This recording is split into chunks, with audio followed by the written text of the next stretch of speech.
So if you read the title, you already know what the deal is. This is a time period, gotta know. So, yes, I know my hair is in time period sensitive, but I put on my dress that I always wear for set.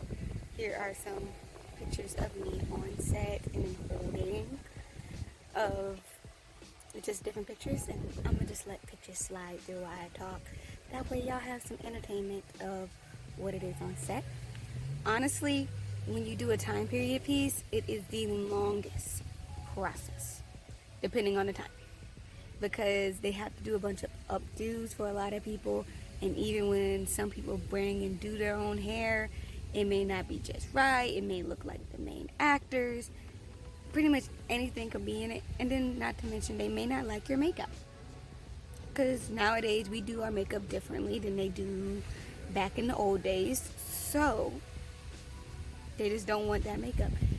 And please don't be one of those people on time period pieces.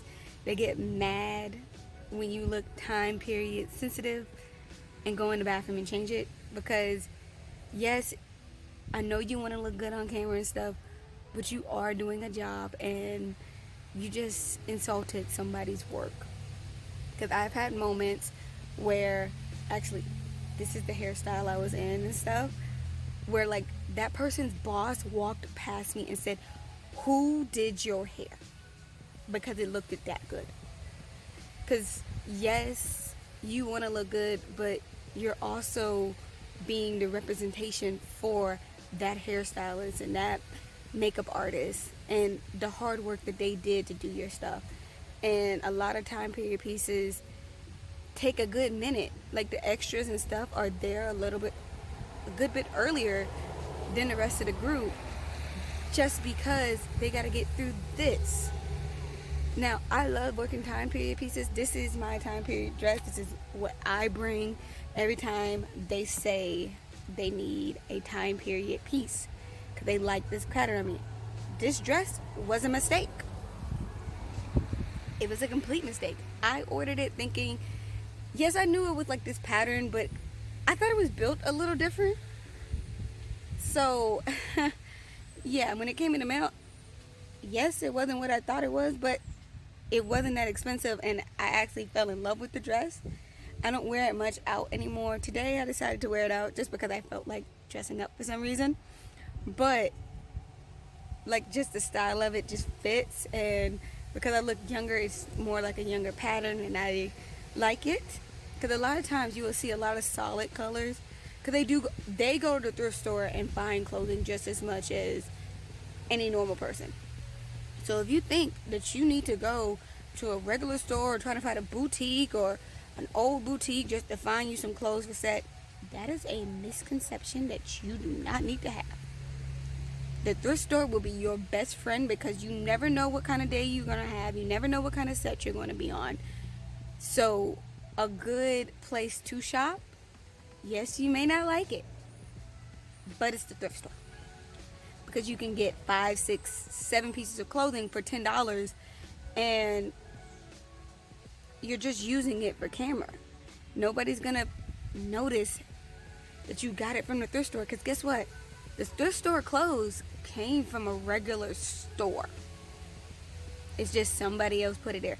And if you go look in the thrift store, some stuff are old as heck. Some stuff still has their tags on it, and also in great condition. And then you have the stuff that are used. Now don't get me wrong, I don't buy panties or bras from the thrift store. I don't even really buy swimsuits from the thrift store either. I think I've gotten one pair of bottoms that was just like really cute from the thrift stores, but I took out the lining of the bikini bottom and replaced it. Some stuff you need to replace the inside just to be more comfortable in it. But this is stuff that's like, you want it cheap, because you're going to be in these clothing for hours on end. You do not want stiff clothing, hard to move in clothing. You want to be comfortable and look amazing. And spend as little money as possible, because you're supposed to be buying stuff for work, not spending your paycheck before you get it. I think I got a little off topic, but let's go back about how time period pieces work. Extras will get there extra early so they can set up and get everything ready and so they can get you on camera. Because the three main things that they have to focus on is wardrobe. And sometimes people don't have time period sensitive clothing. So they have to provide everybody with clothing. So that line can get quite long. Even though they tell you to come hair and makeup ready, they may not like your stuff, like I said. They may have to give you shoes even though you have a dress.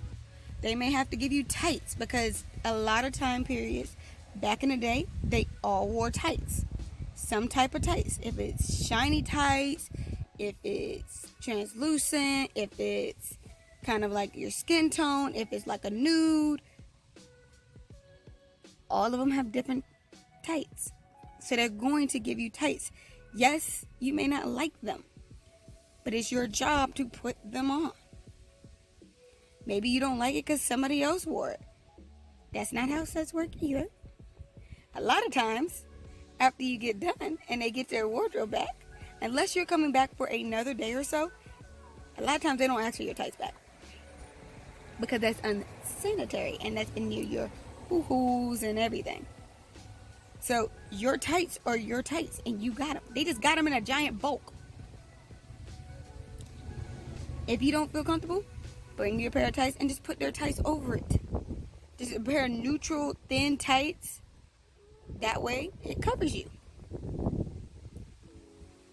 And then time period pieces are those special things where, how is it to be filming a time period piece? It's kind of like one of those moments where when you see everybody dressed up, you're going to feel like you got warped. If you ever want to feel like you've done time travel before, work a time period piece. It's amazing to do. And then when you see your friends all dressed up and stuff, yes, there's going to be looks out there you think look better than you. Here's the thing. Your stuff will always look better than set for a majority of the stuff. Because you know what you need to wear. You know what you look good in. You know what you need to look your best. Because they will probably never have this dress in their selection. Maybe in the main character selection, but not in the background selection. Because they have to pick their main actors and everything first. But the thing is, they still want you to look good. And then if you can give them less work by having your stuff ready and on, I think for time period pieces, because I bring this dress to basically every time period, because it's a very neutral type of olden look, especially when they're doing church scenes or school scenes. Believe it or not, this is a very neutral type dress, especially if it's like a little bit more fancy dressed up. They've only had to give me simply jacket, tights, and shoes. Which shoes are the worst thing to get. But I am so happy they a lot of times get that from the thrift store. Because they're broken in. If you've ever put on an actual pair of new shoes and gone to set, you've regretted it. You will regret it too. That's why I'm trying to save you from it. Make sure you always break in your shoes first. The thing is, with them getting it from the thrift store, they're already broken in because somebody else did it. So it's not so bad as long as they give you the right size. Make sure they give you the right size. Or a size up. Size ups are great too. But that's on what you feel like you need and want. But of course, that's all I really have for time period pieces. Because time period pieces are practically the same as a regular set. You're going to get up in the morning, you're going to drive to whatever set it is. They're going to have breakfast there for you majority of the time, unless they have it in their email that they don't. Then you're going to sit and hurry up and put on your wardrobe, your makeup, and your hair. You're supposed to do your hair and makeup at home, but some people, I will admit, there are mornings I do it. Wait till we get to set because I already know y'all have already booked 500 people. Y'all gotta get through 500 people before you get to me. Even if you want 100. My makeup takes less than 30 minutes for a neutral look. You should be able to do a neutral look in less than 30 minutes Because otherwise, you get to be like other extras where you wake up 2 hours before you need to get up and drive to a set so you can do your hair and makeup. I like to keep everything under an hour period.